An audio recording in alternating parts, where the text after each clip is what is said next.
नमस्कार दोस्तों, 4 सितंबर 2020 के एडिटोरियल डिस्कशन में आपका स्वागत है। देखते हैं आज कौन कौन से आर्टिकल्स डिस्कस करेंगे। पहला article, mind the gaps in India's health care digital push. अभी देखिए, प्रधानमंत्री मोदी जी ने इंडिपेंडेंस डे की स्पीच में बोला कि नेशनल डिजिटल हेल्थ मिशन को हम लोग चालू करेंगे। 27 अगस्त को मिनिस्ट्री ऑफ हेल्थ की तरफ से एक ड्राफ्ट नोटिफिकेशन आया जिसमें बोला गया कि भैया पब्लिक फीडबैक दे। बहुत सारे जो हेल्थ केयर प्रोफेशनल्स हैं, जो कि आपके हेल्थ के फील्ड में इन्वॉल्व हैं, जितने डॉक्टर्स वगैरह हैं और जो आम जनता है, वो ये फीडबैक दे सकती है कि नेशनल डिजिटल हेल्थ मिशन को किस तरीके से लागू किया जाए। तो मतलब सरकार नेशनल डिजिटल हेल्थ मिशन के लिए बहुत ज़्यादा इंटरेस्टेड है। यहाँ पे कुछ व्यू पॉइंट्स इस ऑथर ने इस आर्टिकल में दिए हैं। ये बताया है कि नेशनल डिजिटल हेल्थ मिशन क्यों इंपॉर्टेंट है, अभी के लिए क्या हो रहा है अलग अलग जगहों पे, नेशनल डिजिटल हेल्थ मिशन से चीज़ें ग्राउंड पे कितनी बदलेंगी, इसके बारे में कुछ चीज़ें यहाँ पे ऑथर ने डिस्कस की हैं, जिसको मैं आपको बताऊंगा। नेक्स्ट जो आर्टिकल आज हम डिस्कस करेंगे वो है आपका a politics of avoidance that must be question. देखिए, ये आर्टिकल इंपॉर्टेंट क्यों हो जाता है, क्योंकि इसको लिखा है हमीद अंसारी जी ने। ये हमारे पूर्व वाइस प्रेसिडेंट रह चुके हैं। इनका क्या बोलना है कि क्वेश्चन आवर को अभी रिसेंटली ये जो बोला जा रहा है, मानसून सेशन शुरू होने वाला है हमारे पार्लियामेंट का, इसमें क्वेश्चन आवर को ड्रॉप करने की बात कही गई। तो अभी क्वेश्चन आवर की इम्पोर्टेंस क्या है और क्वेश्चन आवर हमारी डेमोक्रेटिक सिस्टम के लिए कितना इम्पोर्टेंट है, इसके बारे में हमीद अंसारी जी ने कुछ पॉइंट्स कहे हैं, इनको देखेंगे। नेक्स्ट आर्टिकल जो मैं आपके साथ डिस्कस करूंगा, पार्शियल रिलीफ। यहाँ पे ये जो आपका AGR है, adjusted gross revenue, spectrum usages charges में और जो लाइसेंस फीस होती हैं, इनको मिला के बनता है एडजस्टेड ग्रॉस रेवेन्यू, जो कि टेलीकॉम ऑपरेटर्स को सरकार को देना है। इसके बारे में पहले कई बार बात कर चुका हूँ। यहाँ पे जो कोर्ट प्रोसीडिंग्स हुई और सुप्रीम कोर्ट ने ये व्यू पॉइंट क्यों लिया है, गवर्नमेंट ने बोला कि भैया ये जो टेलीकॉम ऑपरेटर्स हैं, ये 20 साल में हमको पैसा दें। इसमें सुप्रीम कोर्ट ने 10 साल में पैसे देने को क्यों कहा है, इसके बारे में कुछ व्यू पॉइंट्स दिया है, इसके हम लोग देखेंगे।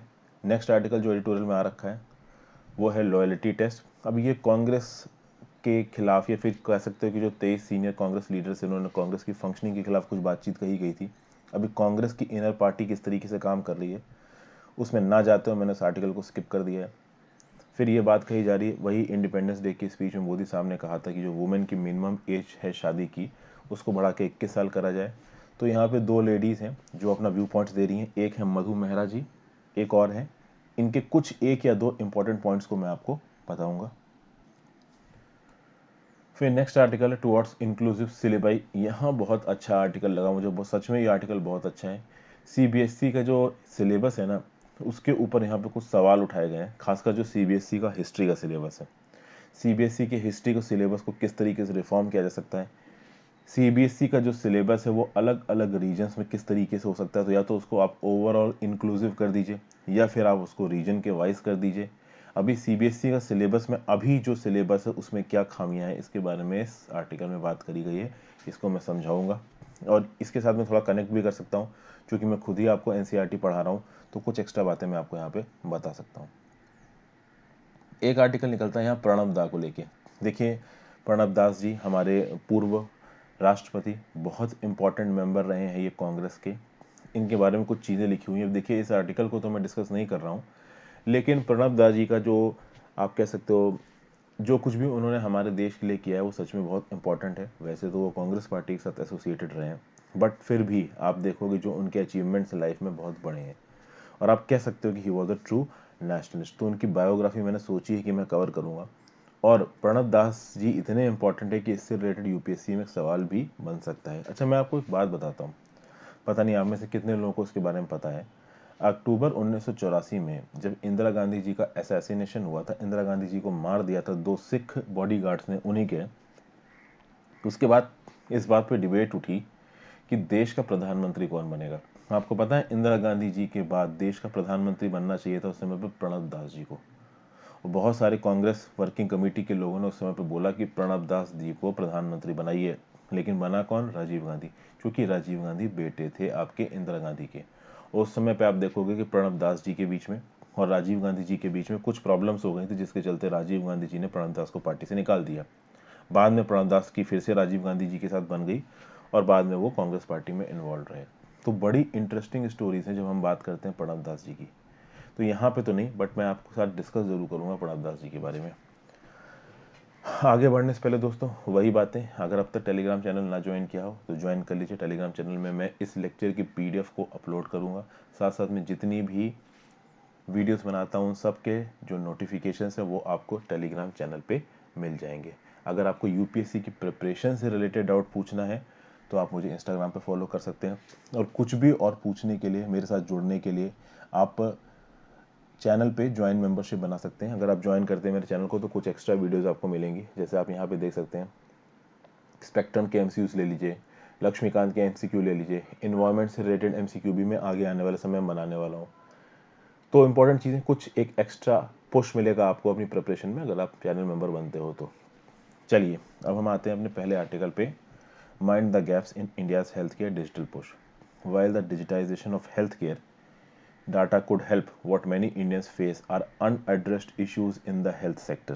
भैया देखिए यहाँ पे इसको बस एक कहानी की तरह सुनते चले जाइए, कुछ भी नोट्स बनाने वाला यहाँ पे है नहीं।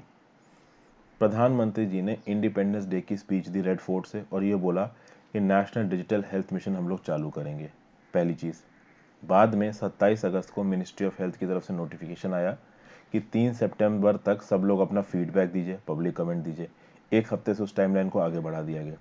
अभी बोला गया है कि इतना समय बहुत कम है मेडिकल प्रैक्टिशनर्स के लिए, डॉक्टर्स के लिए, हॉस्पिटल्स के लिए, एसोसिएशंस के लिए, इनफैक्ट लोगों के लिए, सिविल सोसाइटी के लिए, कि वो कुछ मीनिंगफुल फीडबैक दे पाएँ नेशनल डिजिटल हेल्थ मिशन को लेके। सरकार इस समय पर नेशनल डिजिटल हेल्थ मिशन को लेके काफ़ी सीरियस लग रही है। एक पर्सनल व्यू पॉइंट मैं आपको अपना बताना चाहूँगा दोस्तों, इस सरकार की मुझे एक चीज़ जो बहुत अच्छी लगती है कि ये लोग चीज़ों को जल्दी इंप्लीमेंट करते हैं। अगर ये बोलते हैं कि हाँ भाई हम ये चीज़ शुरू करेंगे तो वो इंप्लीमेंट भी करते हैं। पहले की सरकारों में एक प्रॉब्लम होती थी, जब वो बोलते थे कि इस चीज़ को शुरू करेंगे, उसको इंप्लीमेंट करने में काफ़ी समय लग जाता था। ओके, अभी के लिए अब इस सरकार में एक और प्रॉब्लम है, ये इतना जल्दी इंप्लीमेंट कर देते हैं, ठीक है ना, कि लोगों को मौका ही नहीं मिल पाता। लोग बोलने लगते हैं इतनी जल्दी मत करो भाई, बातचीत का मौका तो दो। तो ये कुछ चीज़ें हैं। अब हम बात करते हैं कि भाई नेशनल डिजिटल हेल्थ मिशन से क्या फ़ायदे क्या नुकसान। अगर आप बात करो डाटा को कैप्चर करने के लिए, तो पेशेंट से रिलेटेड जो डाटा है अगर आप उसको कैप्चर करके डिजिटाइज कर सको तो इससे अच्छी चीज़ हो नहीं सकती। क्योंकि जब भी कोई डॉक्टर उन पेशेंट्स को देखेगा, उस पेशेंट की पूरी हिस्ट्री उस डॉक्टर के सामने आ जाएगी। अभी भी आप किसी डॉक्टर को दिखाने जाओ तो डॉक्टर आपसे पूछता है कि क्या भाई शुगर की प्रॉब्लम रही है, क्या कोई एलर्जी रही है, इस तरीके की बातें डॉक्टर पूछता है। अगर एक पेशेंट की पूरी हेल्थ हिस्ट्री इस डॉक्टर के सामने किसी ऑनलाइन फॉर्मेट में आ जाती है तो उस डॉक्टर के लिए काफ़ी आसान होगा ये समझ पाना कि एक्चुअली में उस पेशेंट की प्रॉब्लम है क्या। अब क्या कुछ डिजिटाइजेशन की तरफ हम पहले बढ़े हैं? बिल्कुल बढ़े हैं। नेशनल रूरल हेल्थ मिशन के बारे में सुना होगा दोस्तों, और नेशनल हेल्थ मिशन के बारे में सुना होगा। नेशनल हेल्थ मिशन को इंफॉर्मेशन टेक्नोलॉजी से नेटवर्क से जोड़ने की कोशिश की गई है। आप देखोगे नेशनल हेल्थ मिशन के चलते देश के जो गांव गराज के इलाकों में जो प्राइमरी हेल्थ सेंटर है वहां पे चीज़ों को डिजिटाइज करने की कोशिश की गई है। तो प्राइमरी लेवल पे, चाहे गांव या दूर दराज के इलाकों में, नेशनल हेल्थ मिशन के अंदर इंफॉर्मेशन टेक्नोलॉजी से हेल्थ के डाटा को जोड़ने की कोशिश की गई है, नो डाउट की गई है। अभी होता क्या है कि प्राइमरी हेल्थ लेवल पे अगर कोई पर्सन दिखाने गया, छोटी मोटी दवाइयों से उसकी बीमारी ठीक हो गई तो ठीक हो गई। कुछ केसेस में उसको बड़े हॉस्पिटल को रेफ़र किया जाता है कि आप जाइए इस हॉस्पिटल में शहर में यहाँ दिखा के आइए। वो पर्सन वहाँ पे जाता है, अपना टेस्ट वगैरह कराता है। टेस्ट करने के बाद वो अपनी रिपोर्ट्स को वापस लेके आता है उस प्राइमरी हेल्थ केयर सेंटर में। अभी यहाँ पे प्राइमरी हेल्थ केयर सेंटर नहीं, बाकी चीज़ों की भी बात कर लीजिए। कुछ प्राइवेट डॉक्टर्स बैठते हैं, आप जाते हो ना, डॉक्टर वहाँ ऊर्जा बैठे हैं, डॉक्टर ये बैठे हैं, आप उनसे मिलने जाते हो। लोकल लेवल पे आपके यहाँ पे कोई डिस्पेंसरी होगी, वहाँ से आपको रेफ़र किया जाएगा कि जाओ भाई ये वाला टेस्ट करवा लो। तो टेस्ट करवा के जब आप उन जगहों पे वापस जाते हो तो वहाँ पे उन डॉक्टर्स आपके टेस्ट को देखता है और उसके हिसाब से आपको इलाज बताता है कि ये दवाई खा लो, ये चीज़ कर लो। बहुत कम ऐसा होता है कि जो टेस्ट रिपोर्ट आप लेके आते हो उस टेस्ट रिपोर्ट को किसी सेंट्रलाइज्ड डिजिटल प्लेटफॉर्म पे अपलोड किया जाए। अभी कभी कभी ऐसा किया जाता है कुछ जगहों पे, खासकर सबर्बन एरियाज़ में आप जाओ तो वहाँ पे जो बड़ी बड़ी डिस्पेंसरीज बन गई हैं उनके पास जो भी आप टेस्ट रिपोर्ट को लेके जाओगे उस टेस्ट रिपोर्ट को वो लोग ऑनलाइन सेव कर लेंगे। लेकिन ज़्यादातर केसेस में इस पेशेंट के डाटा को कंप्यूटराइज नहीं किया जाता है। ठीक है, अब यहाँ पे मेन चीज़ निकल के ये आती है कि एक पर्सन जो कि किसी एक स्टेट में रह रहा है, मान लीजिए आप किसी एक लोकेलिटी में रह रहे हो, उस लोकेलिटी में आपका डॉक्टर फिक्स होगा कि हाँ भाई ये डॉक्टर हैं, इनको मिल के आते हैं। वो डॉक्टर आपको जानता होगा, आपकी फैमिली को जानता होगा, ठीक है, आप पहले उसके पास दिखा रखे हो, एक अपनापन सा बन जाता है। ओके, तो उस डॉक्टर को थोड़ा बहुत आपकी हेल्थ के बारे में पता है। अभी मान लीजिए आप वो जगह छोड़ के किसी और स्टेट में नौकरी वगैरह करने के लिए जाते हो, तो वहाँ पे हर कोई नया होगा, वहाँ के डॉक्टर्स को आपकी हिस्ट्री के बारे में नहीं पता होगा।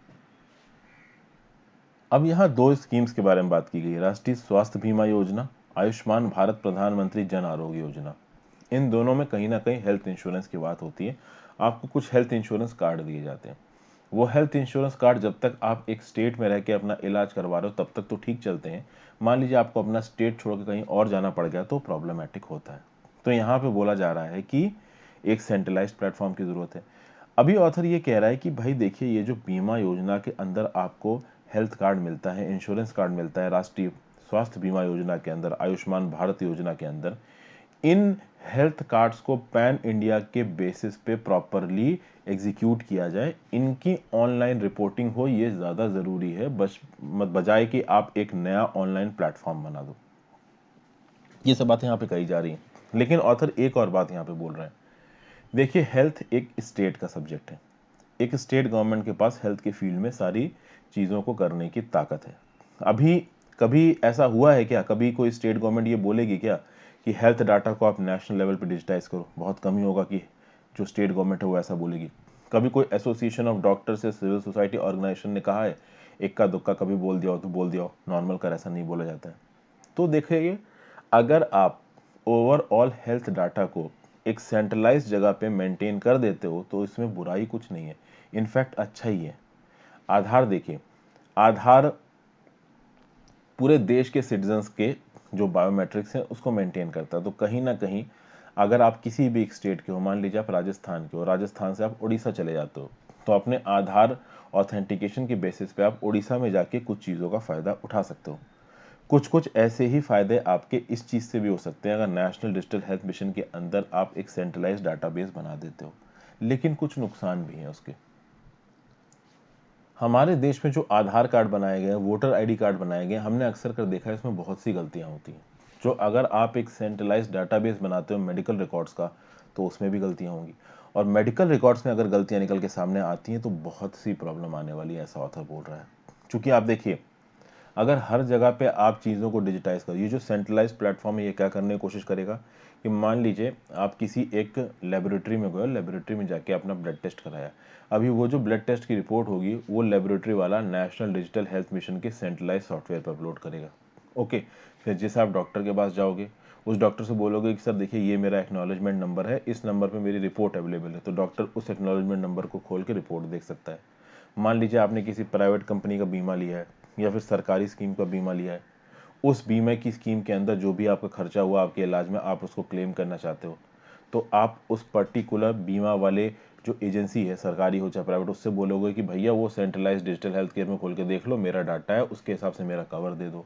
तो सब कुछ यहाँ पे ऑनलाइन करने की बात की गई है, डिजिटलाइज करने की बात की है। बट अगर ये डिजिटलाइज एफिशिएंट तरीके से नहीं हुआ तो पूरा का पूरा सिस्टम कोलैप्स कर जाएगा।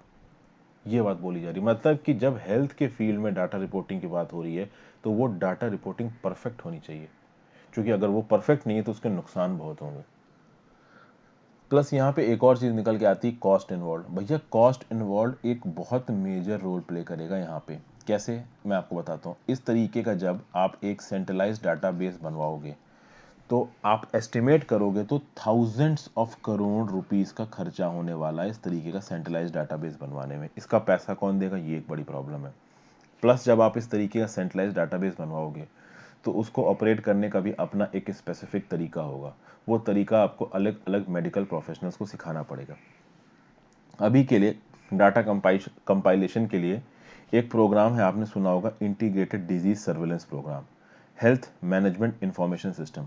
मैं इसका शॉर्ट फॉर्म यहाँ पे लिख देता हूँ, इंटीग्रेटेड डिजीज सर्वेलेंस प्रोग्राम, फिर हेल्थ मैनेजमेंट इंफॉर्मेशन सिस्टम। इसके अंदर हेल्थ डाटा को डिजिटलाइज किया जाता है। अभी ये जो IDSP और HMIS है, इसके अंदर डाटा को डिजिटलाइज करने का एक प्रॉपर तरीका है, और जो भी स्टाफ है, हेल्थ स्टाफ है, उसको इस तरीके की आदत पड़ चुकी है। अभी आप एक नया प्लेटफॉर्म लेके आ रहे हो जिसको आप हजारों करोड़ खर्च करके बनवा रहे हो, उस नए प्लेटफॉर्म को बनवाने के बाद उस प्लेटफॉर्म को चलाने के लिए आपको लोगों को ट्रेनिंग देनी पड़ेगी, क्योंकि उस प्लेटफॉर्म को चलाना भी उतना ही इंपॉर्टेंट होता है। फिर भाई एलोपैथी के फील्ड में, जो होम्योपैथी के फील्ड है, वहाँ पे बहुत छोटे छोटे लेवल पे रूरल इलाकों में, सबर्बन इलाकों में, शहरों में छोटे छोटे डॉक्टर्स काम करते हैं। वो डॉक्टर्स कभी भी चीज़ों को कंप्यूटराइज नहीं करते हैं। वो अपनी जो घर की लेबोरेटरी होगी उस लेबोरेटरी में सिलबट्टे में पीस पीस के दवाइयाँ बनाते हैं, उन लोगों को बांटते हैं।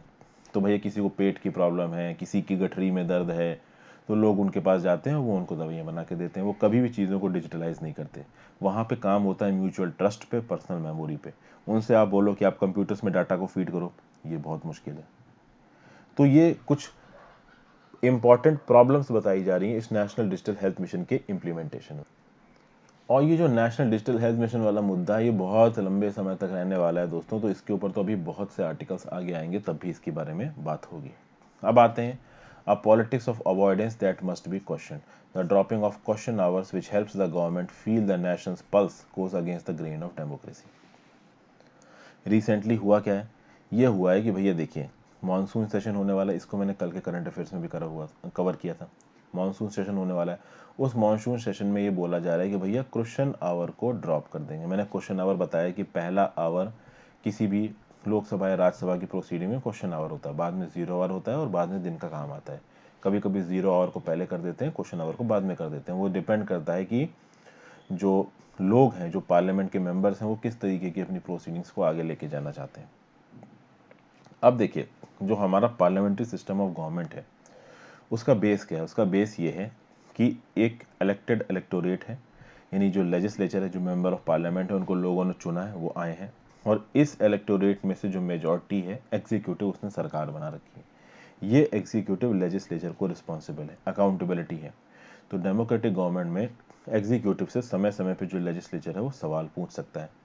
और वो सवाल पूछने बहुत ज़रूरी है, क्योंकि ये लेजिस्लेचर वो लोग हैं जिनको लोगों ने चुन के भेजा है सेंट्रल गवर्नमेंट से सवाल पूछने के लिए। अभी यहाँ पे एक चीज़ समझ में आती है कि आप क्वेश्चन आवर ड्रॉप कर रहे हो। क्वेश्चन आवर को बहुत इंपॉर्टेंट मैकेनिज्म माना गया है हमारी डेमोक्रेसी को बचाने का। हमारे, अगर आप पार्लियामेंट की बात करो दोस्तों, तो पार्लियामेंट में बहुत सी चीज़ें हैं, जैसे कि एडजर्नमेंट मोशन है, कॉलिंग अटेंशन मोशन है, हाफ आवर डिस्कशन है, मोशन ऑफ नो कॉन्फिडेंस है, क्वेश्चन ऑफ प्रिविलेज है। कहीं ना कहीं ये जितने भी मोशंस हैं और कहीं ना कहीं जितने भी इंस्ट्रूमेंट्स हैं आपके पार्लियामेंट की फंक्शनिंग में, ये इंस्ट्रूमेंट्स मदद करते हैं लेजिस्लेचर की एग्जीक्यूटिव को कंट्रोल करने के लिए। यानी एग्जीक्यूटिव एक लिमिट से ज़्यादा ताकतवर ना हो जाए, एक लिमिट से ज़्यादा अपनी मनमानी ना करने लगे। इसीलिए कुछ इंस्ट्रूमेंट्स को इंट्रोड्यूस किया गया है पार्लियामेंट में लेजिस्लेचर को ताकतवर बनाने के लिए। इसमें से एक इंस्ट्रूमेंट है क्वेश्चन आवर। क्वेश्चन आवर को बहुत ज़्यादा इंपॉर्टेंट माना जाता है, क्योंकि क्वेश्चन आवर का प्रयोग हमारे पार्लियामेंट का कोई भी मेंबर कर सकता है, चाहे वो प्राइवेट मेंबर हो, चाहे वो आपका प्राइवेट मेंबर ना हो, किसी कोई मिनिस्टर हो। देखिए, एक पार्लियामेंट का या किसी स्टेट लेजिस्लेटिव असेंबली का प्राइवेट मेंबर कौन होगा? जो काउंसिल ऑफ मिनिस्टर्स का पार्ट नहीं है। किसी के पास कोई भी मिनिस्टर का पद है तो वो प्राइवेट मेंबर नहीं होगा। एक ऐसा मेंबर ऑफ पार्लियामेंट जिसके पास कोई मिनिस्टर का पद नहीं है तो वो प्राइवेट मेंबर होगा। ठीक है, तो काउंसिल ऑफ मिनिस्टर्स में निर्मला सीतारमण की बात कर लीजिए आप, ये फाइनेंस मिनिस्टर हैं, तो ये प्राइवेट मेंबर नहीं है। लेकिन कोई एक ऐसा पर्सन जिसके पास कोई मिनिस्टर की पोस्ट नहीं, जैसे आप राहुल गांधी मान लीजिए, तो राहुल गांधी जी के पास कोई भी मिनिस्टर की पोस्ट नहीं, तो राहुल गांधी क्या हो जाएंगे? प्राइवेट मेंबर हो जाएंगे। ठीक है, कल एक स्टूडेंट ने कमेंट में पूछा था कि सर प्राइवेट मेंबर्स क्या होते हैं? तो ये होते हैं private members. I hope clear हो गया होगा। अब क्वेश्चन आवर में मैंने आपको बताया था कि भैया आपके शॉर्ट नोटिस क्वेश्चंस हो गए, फिर आपके स्टार्ट क्वेश्चंस हो गए, अनस्टार्ट क्वेश्चंस हो गए। स्टार्ट क्वेश्चंस बहुत ज़्यादा इंपॉर्टेंट माने जाते हैं। स्टार्ट क्वेश्चंस में सवाल लिख के पूछ लिया जाता है और उस सवाल का ओरल जवाब देना होगा उस पर्टिकुलर मिनिस्टर को। अच्छा, ये जो सवाल है वो ज़्यादातर केसेस में मिनिस्टर से ही पूछे जाते हैं। कभी कभी ऐसा रेजोल्यूशन या बुल जिसमें प्राइवेट मेंबर का इन्वॉल्वमेंट हो तो प्राइवेट मेंबर से भी सवाल पूछ दिया जाएगा, बट ज़्यादातर केसेस में सारे सवाल मिनिस्टर से पूछे जाते हैं, क्योंकि सरकार कौन चलाता है? मिनिस्टर चलाते हैं। अभी ये मिनिस्टर ओरल जवाब देते हैं इन क्वेश्चनों का, और जब वो ओरल जवाब देते हैं तो उस पर सप्लीमेंट्री क्वेश्चन आ सकते हैं, यानी काउंटर क्वेश्चन आ सकते हैं। बोला ये गया कि भैया इस बार जो आपका पार्लियामेंट का सेशन होगा मॉनसून वाला, इसमें क्वेश्चन आवर को हम ड्रॉप कर रहे हैं। ये इसके खिलाफ एक फ्यूरर सा उठ गया है, लोगों को गुस्सा आ रहा है। बात यह है कि पार्लियामेंट में क्वेश्चन आवर का प्रयोग करके आप किसी भी गवर्नमेंट एक्टिविटी के बारे में पूछ सकते हैं, चाहे वो गवर्नमेंट एक्टिविटी इंडिया कि डोमेस्टिक हो चाहे इंडिया के फॉरेन अफेयर से रिलेटेड हो। और यहाँ पे मिनिस्टर्स को रह रह के याद दिलाया जाता है इन्हीं क्वेश्चन आवर के क्वेश्चंस के थ्रू कि आप लोगों को रिस्पॉन्सिबल हैं, और इसी क्वेश्चन आवर को अगर आप हटा दोगे तो प्रॉब्लम है भाई फिर वो तो सही है नहीं। ठीक है, फिर ये जो क्वेश्चन आवर के थ्रू क्वेश्चंस पूछे जाते हैं ये बहुत स्पेसिफिक टॉपिक्स पे पूछे जाते हैं। तो कोई एक ऐसा इशू है जो कि बहुत इंपॉर्टेंट है, उस इंपॉर्टेंट इशू पे तुरंत सरकार से क्वेश्चन पूछा जा सकता है, और जो भी आंसर्स आते हैं मिनिस्टर की तरफ से उसके ऊपर एक इन्फॉर्म डिबेट हो सकती है। उस आंसर की जो रिटन कॉपीज हैं वो पूछे गए क्वेश्चन से और पार्लियामेंट के मेंबर्स को अवेलेबल कराई जा सकती है। तो पब्लिक इंफॉर्मेशन के लिए जो क्वेश्चन आवर है ये बहुत ज़्यादा इंपॉर्टेंट होता है। और कहीं ना कहीं इस क्वेश्चन आवर के थ्रू जो मिनिस्टर्स हैं वो थोड़ा डर के भी रहते हैं, एक तो क्वेश्चन आवर के थ्रू, एक जीरो आवर के थ्रू। अच्छा, क्वेश्चन आवर को जो ड्रॉप किया सरकार ने, इसका रीजन क्या दिया? कोविड-19 का पैंडेमिक। तो ऑथर यहाँ पे बोल रहा है कि देखिए कोविड-19 का पैंडेमिक तो वैसे ही फैला हुआ है, दुनिया भर में आपका लॉकडाउन लगा हुआ था, अभी लॉकडाउन खुल रहा है, लोगों को नौकरियां चाहिए, लोगों को पैसे चाहिए, हमेशा तो घर में बैठ नहीं सकते। तो अब हमको इस कोविड-19 के साथ रहने की आदत डालनी है। हम ये नहीं बोल सकते अब हम कोविड-19 का बहाना लेके हर चीज़ बंद नहीं कर सकते, और वही चीज़ डिपेंड करती है पार्लियामेंट की फंक्शनिंग पे। आप कोविड-19 का बहाना लेके हर चीज़ को बंद नहीं कर सकते, कहीं ना कहीं कोविड-19 के साथ रह के हमें चीज़ों को सीखना पड़ेगा। एसेंशियल एक्टिविटीज़ तो हो ही रही है ना कोविड-19 के दौरान, तो ये क्वेश्चन आवर भी एक एसेंशियल एक्टिविटी है, ये बताया जा रहा है। बाद में जब सरकार के ऊपर प्रेशर आया तो सरकार ने बोला कि देखिए हम तो सिर्फ स्टार्ट क्वेश्चंस को बंद कर रहे हैं, अनस्टार्ट क्वेश्चंस आप अब भी पूछ सकते हैं। तो यहाँ पे ऑथर जो हमीद अंसारी जी है वो ये बोल रहे हैं कि देखिए स्टार्ट क्वेश्चन बहुत इंपॉर्टेंट है हमारी डेमोक्रेसी में। स्टार्ट क्वेश्चन से आप सरकार के इंटेंट का पता कर सकते हैं, और अगर सरकार कोई गलत तरीके से प्रोसीजर कर रही है, कोई गलत तरीके से स्कीम को लागू कर रही है, तो उस चीज़ के प्रति भी देश के लोगों का ध्यान हम लोग लेके आ सकते हैं। किसके थ्रू? स्टार्ट क्वेश्चन के थ्रू। तो स्टार्ट क्वेश्चंस बहुत ज़्यादा इंपॉर्टेंट है हमारी पार्लियामेंट्री डेमोक्रेसी के लिए, ऐसा हमीद अंसारी जी का यहाँ पे बोलना है। अब देखिए लोकसभा के अंदर क्या होगा, राज्यसभा के अंदर क्या होगा, ये तो डिपेंड करता है लोकसभा के स्पीकर पे और राज्यसभा के चेयरमैन पे। फाइनल वो लोग होंगे जो डिसाइड करेंगे कि हाँ भाई क्वेश्चन आवर होना है या नहीं होना है। लेकिन बात यहाँ पे यह है पब्लिक पर्पस की। ठीक है, पार्लियामेंट का काम क्या है? सिर्फ पार्लियामेंट का काम ये नहीं है कि आप पॉलिसी बनाइए, ठीक है, एग्जीक्यूटिव और लेजिस्लेचर आके वहाँ पे पॉलिसी बनाए। लोगों को जवाबदेही निकल के आती है हमारी पार्लियामेंट से, और ये जो लोगों की तरफ जवाबदेही है वो निकल के आती है हमारे क्वेश्चन आवर। उसमें क्वेश्चन आवर एक बहुत इंपॉर्टेंट रोल प्ले करता है। तो क्वेश्चन आवर का जो ओरिजिनल फॉर्म है उसको हमें बदलना नहीं है अगर हमको अपने इंस्टीट्यूशंस ऑफ डेमोक्रेसी को बचा के रखना है, क्योंकि एग्जीक्यूटिव अकाउंटेबिलिटी होनी चाहिए, और एग्जीक्यूटिव अकाउंटेबिलिटी को हम किसी भी तरीके से इग्नोर नहीं कर सकते। और अगर आप क्वेश्चन आवर को हटा रहे हो मतलब आप एग्जीक्यूटिव अकाउंटेबिलिटी को हटा रहे हो। ये बात भैया देखो यहाँ पे बोली गई है, अच्छी अच्छी बातें, इसके ऊपर काफ़ी आगे बहस भी होगी। तो अभी के लिए इतना इनफ है, आगे चलते हैं। नेक्स्ट आर्टिकल है partial relief on AGR dues, adjusted gross revenue. सब कुछ मैं इसके बारे में पहले समझा चुका हूँ, दोबारा मुझे आपको इस चीज़ के बेसिक बताने की ज़रूरत नहीं है। सुप्रीम कोर्ट ने रिसेंटली अभी बोला है कि 10 साल के अंदर जितनी भी टेलीकॉम सेक्टर की कंपनीज हैं वो अपने एडजस्टेड ग्रॉस रेवेन्यू को पूरा करें। ओके, तो इससे कुछ जो पुरानी कंपनीज हैं, वोडाफोन इंडिया जैसी कंपनीज, उनको एक ब्रीदिंग स्पेस मिलेगा। ठीक है, ऑपरेशनल लॉसेस से वो थोड़ा उभर पाएंगे, उनको रिसोर्सेज मिल पाएगा, इन रिसोर्सेज के आधार पे एनुअल पेमेंट कर करके ये अपने उधार को चुकता कर सकते हैं एक डिकेड में। अब यहाँ पे एक बहुत बड़ा सवाल उठाया जा रहा है सुप्रीम कोर्ट के इस वर्डिक्ट के ऊपर। सवाल क्या उठाया जा रहा है? सवाल ये उठाया जा रहा है कि जो भाई आपकी ये टेलीकॉम कंपनीज है, ये टेलीकॉम कंपनीज बोल रही हैं कि हमको पैसा चाहिए इस उधार को चुकता करने के लिए। प्लस टेलीकॉम कंपनीज का एक और एंगल है कि ये जो एडजस्टेड ग्रॉस रेवेन्यू को कलेक्ट, ये जो एडजस्टेड ग्रॉस रेवेन्यू को कैलकुलेट करने का जो तरीका है वो तरीका गलत है। कभी एडजस्टेड ग्रॉस रेवेन्यू को कैलकुलेट करने के तरीके के बारे में मैंने कल की करंट अफेयर्स की वीडियो में ऑलरेडी बात करी है।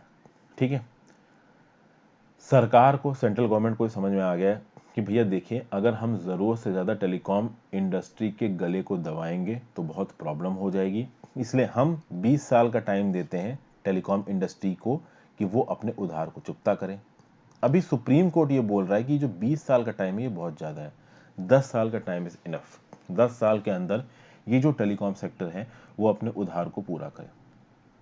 ओके, अब सरकार का यहाँ पे क्या लॉजिक था 20 साल करने का? सरकार का लॉजिक ये था कि देखिए, अगर आप ज़बरदस्ती किसी टेलीकॉम सेक्टर की कंपनी के ऊपर पीछे पड़ जाओगे कि पैसा दो, पैसा दो, पैसा दो, तो वो जो कंपनी है वो अनकॉम्पिटिटिव हो सकती है। अगर वो कंपनी अनकॉम्पिटिटिव हो गई तो उसका नुकसान लोगों को झेलना पड़ेगा, क्योंकि हो सकता है एकदम से अगर आप किसी कंपनी से ज़्यादा पैसा इकट्ठा मांग लोगे तो वो बोल देगी कि भैया हम तो प्रॉपर तरीके से काम नहीं कर सकते, इंसॉल्वेंसी में चली जाएगी। इंसॉल्वेंसी मतलब जब एक कंपनी पूरी तरीके से बैंकरप्ट हो चुकी है, वो बोल रही है कि भैया हम मेरे शेयर्स को बेचो, मैं इस मार्केट से निकलना चाहती हूँ, तो वो इंसॉल्वेंसी बैंकरप्सी पे पहुंच जाएगी। तो सरकार ने बोला कि इन टेलीकॉम ऑपरेटर्स को समय देने की ज़रूरत है ताकि ये इंसॉल्वेंट ना हो जाए, क्योंकि अगर ये इंसॉल्वेंट हो जाएंगी तो हर टेलीकॉम कंपनी के पास भैया बहुत सारे सब्सक्राइबर्स हैं, ये सब्सक्राइबर्स फिर किसी और कंपनी में जाएंगे, तो कुल मिला के जो मार्केट में लोग टेलीकॉम सेक्टर का फ़ायदा उठा रहे हैं, ये जो अलग अलग टेलीकॉम ऑपरेटर्स के नेटवर्क को सिम को लेके यूज़ कर रहे हैं, इनको काफ़ी प्रॉब्लम हो सकती है। इस प्रॉब्लम को अवॉइड करने के लिए, इस प्रॉब्लम को हटाने के लिए 20 साल का टाइम दिया सरकार ने इन टेलीकॉम कंपनीज को पैसा चुकाने के लिए। सुप्रीम कोर्ट ने बोला 10 साल। अभी सवाल ये उठता है कि जब सरकार 20 साल का समय दे रही है और जो टेलीकॉम ऑपरेटर्स हैं वो भी खुश हैं कि चलो भाई 20 साल का समय मिल रहा है, तो इस समय पे सुप्रीम कोर्ट को ऐसी क्या पड़ी कि उन्होंने 20 साल से इसको 10 साल कर दिया? उसमें एक मेजर ऑर्गेनाइजेशन रोल में आता है, इंडियन बैंक एसोसिएशन। यहाँ पे देखिए इंडियन बैंक एसोसिएशन का प्रेशर आ रहा है। इंडियन बैंक एसोसिएशन किसको रिप्रेजेंट करता है? अलग अलग लेंडर्स को रिप्रेजेंट करता है। वो बैंक्स जिन्होंने टेलीकॉम प्लेयर्स को खूब सारा पैसा उधार पे दे रखा है, इंडस्ट्री डेप्ट। ये जो टेलीकॉम सेक्टर में जो कंपनीज इन्वॉल्व है ना, ये पैसा कहाँ से लाती हैं? बैंकों से उठाती हैं पैसा।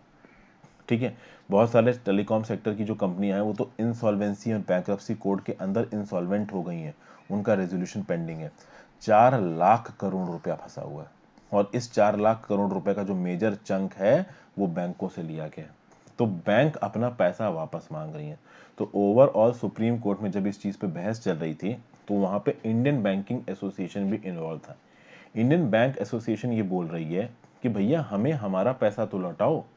सरकार बोल रही है कि टेलीकॉम सेक्टर 20 साल में पैसा दे सकता है, टेलीकॉम सेक्टर भी खुश है कि हम 20 साल में पैसा देंगे।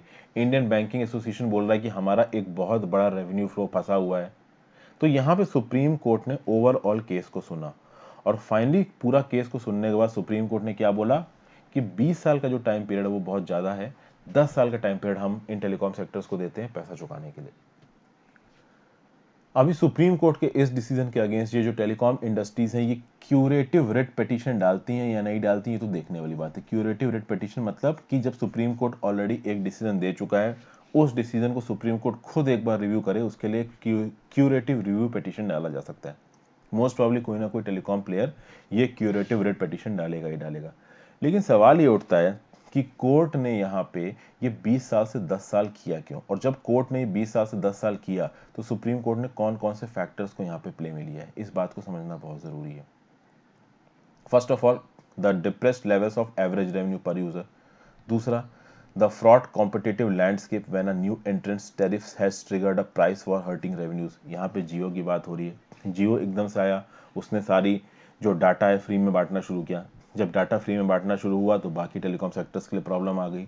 आपको याद होगा एक समय था जब एयरटेल 1 GB 3G डाटा को या 4G डाटा को 300-300 ₹350 का बेचता था, और एकदम से रिलायंस प्ले में आता है जो बोलता है कि 80 रुपए की सिम ले लो और 4 GB डाटा दिन का फ्री ले लो। एकदम से सर्ज हो गया है डाटा मतलब यूजेज में। आप देखो जियो के आने के बाद सबके पास एक स्मार्टफोन आ गया, सबके पास सस्ता डाटा आ गया, सबके पास सस्ता इंटरनेट आ गया। अभी उस सस्ते इंटरनेट के चक्कर में जो बड़े बड़े यूट्यूबर्स हैं वो उठ गए, कैरी मिनाटी और आपके ये आशीष चंचलानी और बीबी की वॉइस टाइप। कुल मिला के जो देश की जनता है उस देश की जनता के पास सस्ता इंटरनेट पहुंचा। कहीं ना कहीं देश की जनता के पास सस्ता इंटरनेट पहुंचना बहुत ज़्यादा ज़रूरी था। लेकिन अभी इस सस्ते इंटरनेट के चलते एक बहुत बड़ा कंपटीशन आ गया मार्केट में। तो जो बाकी प्लेयर्स थे, एयरटेल, आइडिया, वोडाफोन जैसे, उनके पास compete करने के लिए कुछ बचा ही नहीं।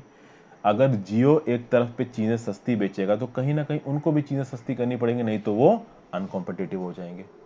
तो अब यहाँ पे सारी चीज़ कॉम्पिटिटिवनेस की है। अगर आप एक लिमिट से नीचे दाम घटा दोगे तो टेलीकॉम प्लेयर्स के पास पैसा नहीं बचेगा। वही हो रहा है इस समय पे मार्केट में।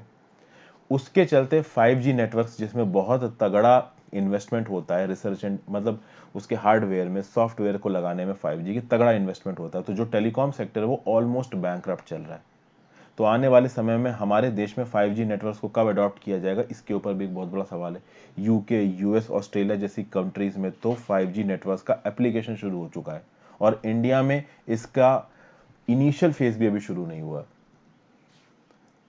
अभी सारी की सारी चीज़ें सिर्फ प्लानिंग फेज में, चूंकि टेलीकॉम सेक्टर के पास पैसा नहीं है। अभी इन सब चीज़ों को सुप्रीम कोर्ट ने ध्यान में रखते हुए 10 साल दिए हैं, लेकिन फिर भी सुप्रीम कोर्ट ने 20 साल नहीं दिए, क्योंकि बहुत सारा पैसा फंसा हुआ है बैंकों का इन टेलीकॉम सेक्टर के पास और वो बैंक अपना पैसा वापस मांग रहे हैं। तो यहाँ सुप्रीम कोर्ट ने एक बैलेंस्ड व्यू लिया है। हालांकि ये जो सुप्रीम कोर्ट का 10 साल वाला व्यू है, ये आगे टिकेगा कि नहीं टिकेगा ये तो तब डिसाइड होगा कि भैया अभी फिर से क्यूरेटिव रिट पिटीशन फाइल होगी। उस क्यूरेटिव रिट पिटीशन में देखते हैं क्या होता है। क्या सुप्रीम कोर्ट ने जो 10 साल का टाइम दिया है इन टेलीकॉम सेक्टर्स को, उसको बढ़ा के 15 साल करेगा, 20 साल करेगा? क्योंकि सरकार तो परमिशन दे रही है, सरकार बोल रही ठीक है भैया आप टाइम बढ़ा दो। जो टेलीकॉम ऑपरेटर्स है वो भी चाह रहे हैं, जो बैंकिंग एसोसिएशन है, जो बैंकें हैं ना जिन्होंने अपना पैसा फंसा रखा है, वो ये नहीं चाह रहे हैं।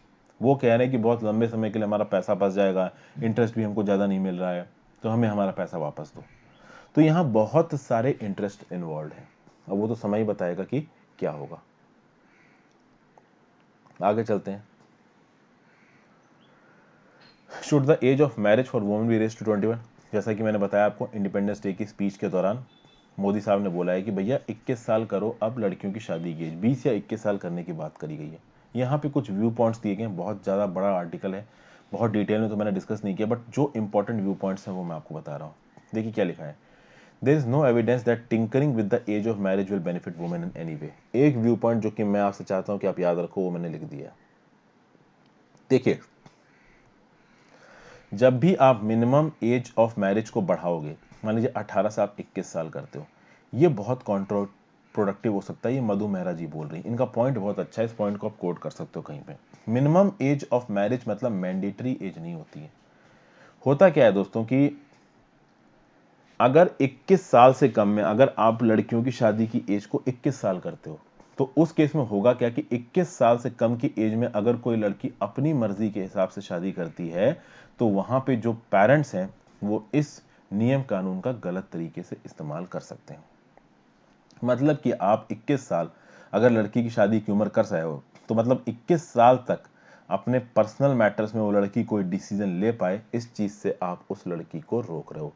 तो मान लीजिए 21 साल से पहले अगर कोई लड़की किसी अपने मन के हस्बैंड के साथ शादी करना चाहती है, मतलब किसी भी लड़के के साथ शादी करना चाहती है, तो कभी कभी क्या होता है कि पेरेंटल प्रेशर होता है, घर वाले शादी नहीं करना चाहते। उस समय पे मान लीजिए कोई लड़की जबरदस्ती एक लड़के के साथ भाग के शादी कर लेती है, उस केस में जो पेरेंट्स है ना, वो इस नियम का इस्तेमाल करेंगे लड़की को रोकने में, और जो लड़का उस लड़की को लेके गया है उसके ऊपर लीगल प्रोसीडिंग्स चलाने में इस चीज का इस्तेमाल किया जाएगा। यहाँ पे क्या बोला जा रहा है कि जितने भी केसेस अभी के लिए कोर्ट में आते हैं ईयर ऑफ मैरिज को लेके, वो सेल्फ अरेंज मैरिज के केसेस हैं। यानी ज्यादातर केसेस में क्या होता है कि मान लीजिए एक 16 साल की लड़की अपनी मर्जी से किसी लड़के के साथ भागी शादी करने के लिए, तो माँ बाप उस लड़के को और लड़की को खींच के ले गए कोर्ट में, ये बोलते हुए कि भैया 18 साल के भी नहीं हुए, ये शादी कैसे कर सकते हैं, ये लड़का हमारी लड़की को बहका रहा है, लेके जा रहा है। तो यहाँ पे कुल मिला के मधु मेहरा जी ये बोल रही हैं कि लड़कियों का जो राइट है अपना हस्बैंड चुनने का, किसके साथ उनको शादी करनी है, क्या करना है, इस राइट को छीनेंगे आप अगर आप लड़कियों की मिनिमम एज ऑफ मैरिज बढ़ाते हो। क्योंकि मिनिमम एज ऑफ मैरिज बढ़ाने से आप उनके माँ बाप को एक मौका दे रहे हो ये बोलने का कि भाई ये लोग अभी शादी के लिए एलिजिबल है ही नहीं। ज्यादातर केसेस जो कोर्ट में आते हैं वो सेल्फ अरेंज मैरिज के हैं। केवल 1/3 केसेस जो कोर्ट में आते हैं वो अरेंज्ड मैरिज के होते हैं।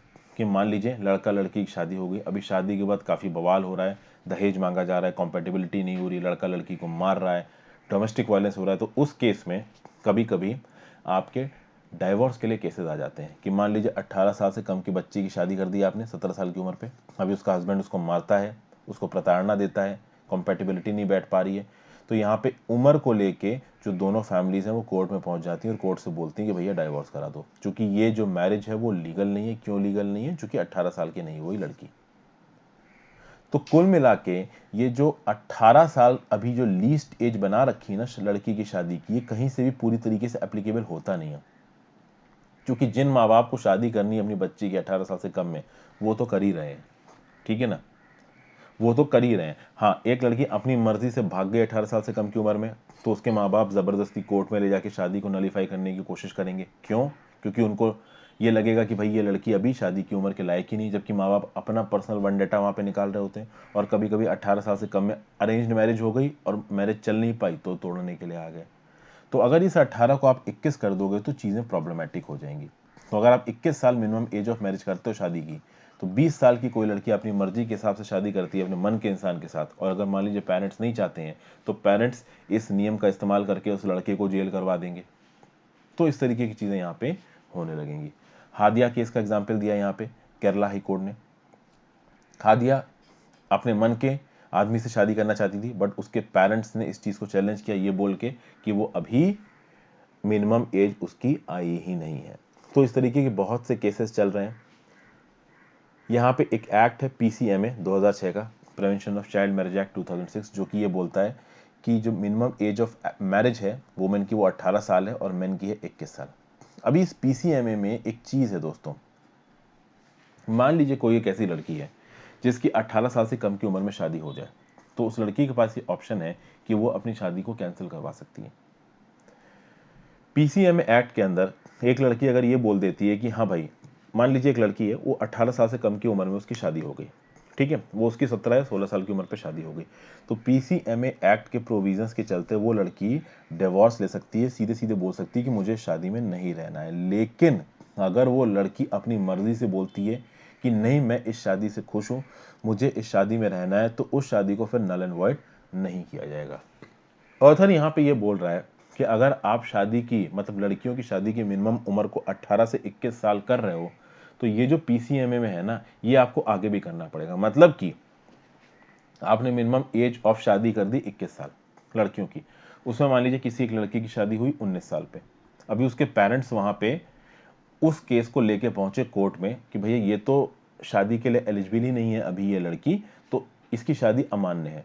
उस केस में लड़की के पास ये हक होना चाहिए बोलने का कि नहीं मैं इस शादी से खुश हूं, मैं नहीं चाहती कि मेरी ये शादी नल एंड वॉइड बोला जाए, मैं इस शादी में रहना चाहती हूँ। तो अगर लड़की ऐसा बोल देती है तो कोर्ट को उसकी बात सुननी चाहिए। ये यहाँ पे मधु मेहरा जी बोल रही हैं। ओके, तो PCMA 2006 यहाँ पे इंपॉर्टेंट हो जाता है आपके लिए, और कैसे इस चीज़ का गलत इस्तेमाल किया जाएगा ये चीज़ आपका इंपॉर्टेंट हो जाता है। आगे चलते हैं। Towards inclusive syllabi, CBSE's history curriculum needs to be more representatives of regions beyond north India. यहाँ पे क्या कहा जा रहा है, देखिए अगर आप क्लास में CBSE की NCERT की क्लास 7 की टेक्स्ट बुक देखोगे तो आपको नॉर्थ साउथ डिवाइड बहुत दिखेगा। कुल मिला के जो नॉर्दर्न इलाकों की जो हिस्ट्री है उसको ज़्यादा कवर किया गया है, सदर्न इलाकों की हिस्ट्री को ज़्यादा कवर नहीं किया गया। तो आप देखोगे जो 12 चैप्टर्स हैं क्लास 7वीं किताब में, उसमें से जो 6 हैं वो नॉर्थ इंडिया की हिस्ट्री को डेडिकेटेड है, जिसमें दिल्ली सल्तनत मुगल बहुत ज़्यादा इंपॉर्टेंट हो जाता है। वहीं पर साउथ इंडिया में विजयनगर जैसा मेजर अंपायर को केवल आधे चैप्टर में कवर किया गया है। तो कुल मिला के बात ये बोली जा रही है कि जो हिस्ट्री को सिलेबस डिसाइड किया गया है ना CBSE में, उसको रिफॉर्म करने की ज़रूरत है। आप हमारे देश के बहुत बड़े इलाके को इग्नोर कर रहे हो सिलेबस में, जैसे कि नॉर्थ ईस्ट को पूरी तरीके से हमारे करिकुलम में इग्नोर करके रखा गया। अगर अहोम किंगडम जो कि आसाम में डोमिनेट करता था, उसको अगर आप हमारी NCERT के टेक्स्ट बुक में रोकोगे तो हमारे जो ओवरऑल जो इंडियन जनता है ना, वो हमारे देश के अलग अलग हिस्सों के बारे में ज़्यादा जान पाएगी, ना कि केवल आप नॉर्दर्न हिस्सों को पढ़ाना शुरू करो। ये बात यहाँ पे बोली गई और ये बात काफ़ी अच्छी है दोस्तों। ये बोला गया है कि जब भी एक बच्चे को पढ़ाया जाता है ना, उसको पास की चीज़ें पहले पढ़ाइए, बात की दूर की चीज़ें बाद में पढ़ाइए। We can start with history that is closer to the child rather than the farthest away. तो साउथ इंडिया में मान लीजिए कोई तमिलियन बच्चा है, अगर वो CBSE के सिलेबस में पढ़ रहा है तो वो नॉर्थ की हिस्ट्री पहले देखेगा, अपने यहाँ की हिस्ट्री बाद में देखेगा। तो तमिलनाडु में पढ़ने वाले बच्चों को पंड्या डायनेस्टी के बारे में ज़्यादा नहीं पता है, जबकि पंड्याज वो रूलर्स थे जिन्होंने तमिल को बहुत ज़्यादा प्रमोट किया। ठीक है, तो साउथ इंडिया में रहने वाला बच्चा जो कि CBSE के सिलेबस के हिसाब से पढ़ रहा है, वो पंड्या डायनेस्टी के बारे में कम पढ़ रहा है, मुगलों के बारे में ज़्यादा पढ़ रहा है। तो ये गलत है।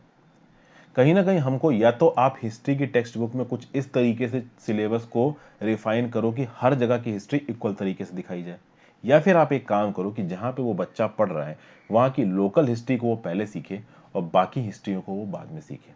तो आप देखो कि हमारे एनसीईआरटी की बुक्स में इंटरनेशनल वर्ल्ड हिस्ट्री के बारे में दे रखा है, नॉर्दर्न इंडिया की हिस्ट्री के बारे में दे रखा है, बट साउथ की हिस्ट्री के बारे में कम दे रखा है। नॉर्थ हिस्ट्री इंडिया की हिस्ट्री के बारे में, नॉर्थ ईस्ट इंडिया की हिस्ट्री के बारे में तो ना के बराबर दे रखा है। तो ये गलत है। ये बातें यहाँ पे ऑथर कहने की कोशिश कर रहा है। एक चीज़ और बोलिए, chapter on cultural history in medieval times about what people at, how did they rest, the nuances of irrigation, land cultivation, how they resolve fights and what games they played would be fascinating for 11 से 12 year load. तो ये बोला जा रहा है कि medieval times में एक बच्चा अभी के समय जिस जगह पे रह रहा है उस जगह की कल्चरल हिस्ट्री क्या थी मिडिवल टाइम्स में, वहाँ लोग क्या पहनते थे, कैसे रहते थे, क्या खाते पीते थे, अगर आप ये एक 11 से 12 साल के बच्चे को पढ़ाओगे तो वो उन चीज़ों के साथ ज़्यादा कनेक्ट कर पाएगा।